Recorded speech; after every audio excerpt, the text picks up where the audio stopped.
County in central New York, northeastern Pike County in northeastern Pennsylvania until 9 p.m. At 5:56 p.m., Doppler radar and automated rain gauges indicated thunderstorms producing heavy rain across the warned area. Between 2 and 3 inches of rain have fallen. The expected rainfall rate is 1 inch in 1 hour. Flash flooding is ongoing or expected to begin shortly. Hazard: flash flooding caused by thunderstorms. Source: radar and automated gauges. Impact: flash flooding of small creeks and streams, urban areas, highways, streets, and underpasses, as well as other poor drainage and low-lying areas.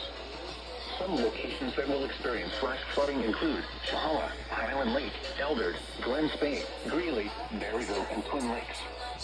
Turn around. Don't drown when encountering flooded roads. Most flood deaths occur in vehicles.